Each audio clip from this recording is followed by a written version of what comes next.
ಪುರಾಣಗಳ ಪ್ರಕಾರ ಶಾಪಗ್ರಸ್ತನಾದ ಸೂರ್ಯನಾರಾಯಣನು ಬ್ರಹ್ಮದೇವನ ಸಲಹೆಯಂತೆ ಕಾವೇರಿ ನದಿಯ ಎಡಕ್ಕೆ ಹರಿಯುವ ಸ್ಥಳದಲ್ಲಿ ಅಂದರೆ ಎಡತೊರೆ ಶಿವನನ್ನು ಕುರಿತು 48 ವರ್ಷಗಳ ತಪಸ್ಸು ಮಾಡಿ ಮಹಾಶಿವರಾತ್ರಿಯಂದು ಶಿವನ ದರ್ಶನ ಪಡೆದ. ಮೈಸೂರು ಜಿಲ್ಲೆ ಕೃಷ್ಣರಾಜನಗರದ ಕಾವೇರಿ ನದಿಯ ದಡದಲ್ಲಿರೋ ಹಳೆ ಎಡತೊರೆ ಅರ್ಕೇಶ್ವರ ಸ್ವಾಮಿ ದೇವಸ್ಥಾನ ಸುಮಾರು 1000 ವರ್ಷಗಳ ಹೆಚ್ಚಿನ ಇತಿಹಾಸ ಇದೆ. ದ್ರಾವಿಡ ಶೈಲಿಯ ಸುಂದರವಾದ ಪುರಾತನವಾದ ದೇವಾಲಯ ಇದು. 11ನೇ ಶತಮಾನದಲ್ಲಿ ಕುಲತ್ತುಂಗ ಚೋಳನಿಂದ ನಿರ್ಮಿತ ಆಗಿರೋ ದೇವಾಲಯ. ನಂತರದ ದಿನಗಳಲ್ಲಿ ಗಂಗರು ಮತ್ತೆ ವಿಜಯನಗರದ ಅರಸರು ಮೈಸೂರು ಮಹಾರಾಜರು ಆಳ್ವಿಕೆಯಲ್ಲಿ ಅಭಿವೃದ್ಧಿ ಮಾಡಿದ್ದಾರೆ. ಸೂರ್ಯನಿಗೆ ಅರ್ಕ ಎನ್ನುತ್ತಾರೆ.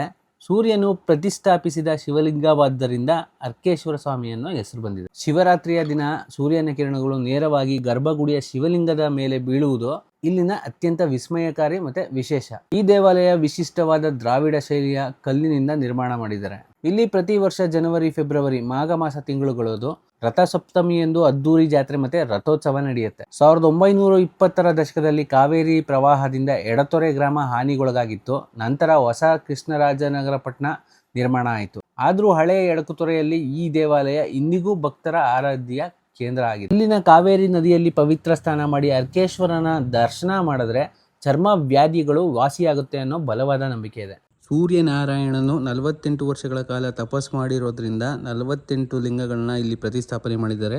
ಇಲ್ಲಿ ಬಂದು ಅರ್ಕೇಶ್ವರ ಸ್ವಾಮಿಯ ದರ್ಶನ ಪಡೆಯಿರಿ. ನಿಮ್ಮೆಲ್ಲರಿಗೂ ಒಳ್ಳೇದು ಮಾಡಲಿ ಅಂತ ಹೇಳ್ತಾ ಇದೇ ಥರ ವೀಡಿಯೋಸ್ಗಾಗಿ ನಮ್ಮ ಪೇಜ್ ನಾವು ಫಾಲೋ ಮಾಡ್ತಾ ಇರಿ, ಲೈಕ್ ಮಾಡ್ತಾ ಇರಿ, ಶೇರ್ ಮಾಡ್ತಾ ಇರಿ, ಕಮೆಂಟ್ ಮಾಡ್ತಾ ಇರಿ.